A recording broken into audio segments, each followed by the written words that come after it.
प्रयागराज का रहने वाला हूँ। प्रयाग स्टेशन में हिंदू, मुसलमान, सिख, ईसाई लाइन लगा के सैनिकों को सलाम करते थे और एक परिवार की तरह रहते थे।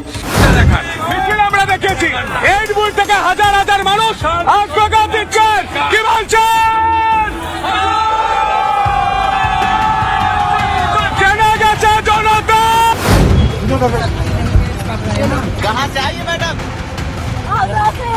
क्या नाम है आपका? क्या क्या समस्या क्या है? क्या समस्या है? बाबा सोमनाथ के मंदिर में जाते हैं नरेंद्र मोदी साहब, गोदी मीडिया टूट पड़ती है। वाह क्या अद्भुत नजारा है, इतना अद्भुत नजारा जिसमें पूरे गोदी मीडिया और गोदी मीडिया के एंकर्स को नरेंद्र मोदी साहब में ही भगवान नजर आते हैं। लेकिन वहां कुछ ऐसा हुआ था जिसके बाद आप खुद बताइए ये सनातन का कितना सम्मान है। ये मैं नहीं कह रहा हूं, आज आपको दिखाऊंगा तस्वीरों, उसके बाद जरा उस पर अपनी टिप्पणी जरूर करिएगा, कमेंट जरूर करिएगा। खबर यही नहीं है, इसके अलावा भी कई और महत्वपूर्ण खबरें आज आपको दिखाता हूं। आपको याद ही होगा उत्तर प्रदेश के अंदर तो खैर कुर्सी की रस्साकसी अभी भी अंदर खाने चल रही है। अब वही कुछ हालात बनते नजर आए। एक बार फिर से योगी आदित्यनाथ के गुट के एक नेता ने कुछ ऐसा कर दिया है जिसकी गूंज अब दिल्ली तक सुनाई दे रही है। तो क्या प्रदेश अध्यक्ष का पद ना मिलना इतना नागवार गुजरा?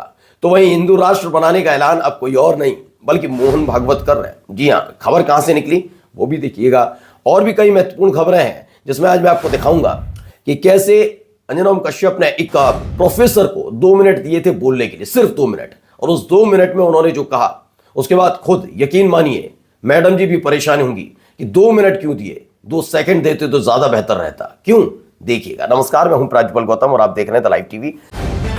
द लाइव टीवी, सच सबसे आगे। सबसे पहले शुरुआत इस तस्वीर के साथ, तस्वीर दिखाऊंगा, इसके बाद वीडियो भी है। पहले देखिए, वाह क्या अद्भुत नजारा है। गाड़ी सजी हुई है पूरी तरीके से फूल मालाओं के साथ, आगे बुके वगैरह लगे हुए हैं। लेकिन आप देखिए खुद नरेंद्र मोदी साहब उस गाड़ी में सवार हैं और गाड़ी के आगे 3 फोटो, उसके ऊपर 1 फोटो और खुद नरेंद्र मोदी साहब डमरू लेकर। नरेंद्र मोदी साहब ने 2 हाथों से डमरू बजाए। ये गोदी मीडिया के लिए खबर है, बहुत बड़ी खबर, कि 2 हाथों से डमरू बजा दिए नरेंद्र मोदी साहब ने। ऐसा कोई नेता नहीं हो सकता। वो तो ठीक है, नीचे भी तो देखो, बाबा सोमनाथ के कार्यक्रम के लिए उनके मंदिर तक जाते हैं और सिर्फ अपना प्रचार, मतलब सिर्फ और सिर्फ नरेंद्र मोदी नजर आएंगे। कहीं से आपको ये लग रहा है कि एक श्रद्धालु वहां तक पहुंचने की कोशिश कर रहे हैं। देख लीजिए आप फोटो, यहां पर हकीकत में किसकी होनी चाहिए थी या क्या होना चाहिए था, नहीं भी होनी चाहिए तो क्या था।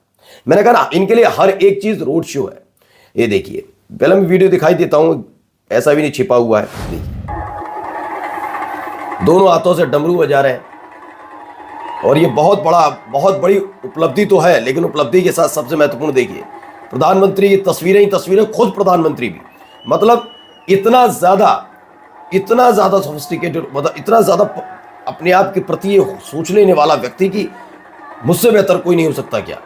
और ऐसा नहीं है नरेंद्र मोदी साहब जब इसमें सवार हुए होंगे तो उनको पता नहीं होगा, ऐसा बिल्कुल नहीं हो सकता।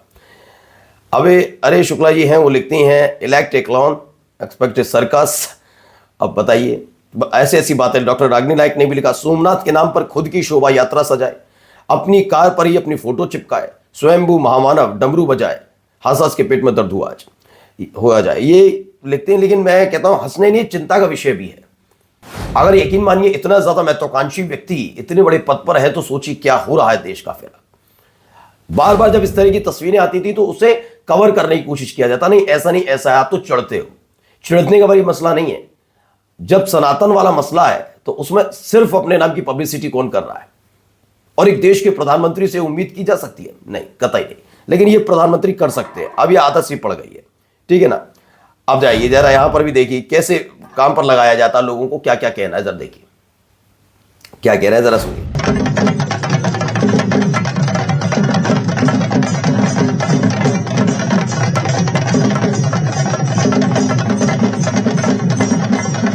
तो बताया, ढोल वाले के चेहरे पर खुशी देखें, उसे विश्वास नहीं हो रहा देश का प्रधानमंत्री मेरे साथ ढोल बजा रहा है।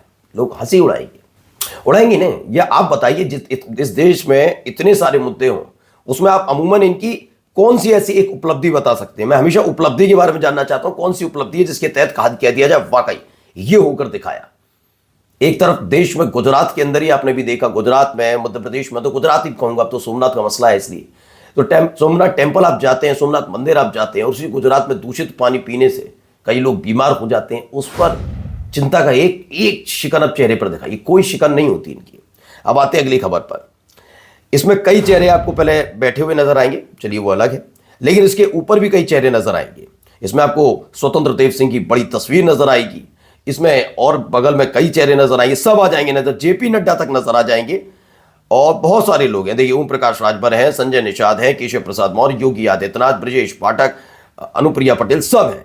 लेकिन आपने इसमें एक देखा, विकसित भारत जी राम जी का एक कार्यक्रम था और इसमें से कौन गायब है? जी हाँ, नरेंद्र मोदी साहब, खुद की फोटो आदमकद और मोदी जी की तस्वीर ही गायब। जी राम जी योजना पर योगी सरकार के कैबिनेट मंत्री स्वतंत्र देव सिंह ने ऐसी प्रेस कॉन्फ्रेंस की कि पार्टी के भीतर से ही हे राम जी की आवाजें आ रही है। मैं पहले ही बताता रहा हूं कि दरअसल हुआ क्या था, बता दूं, मैं आपको पहले भी बताया था आपको और आज बताता हूं।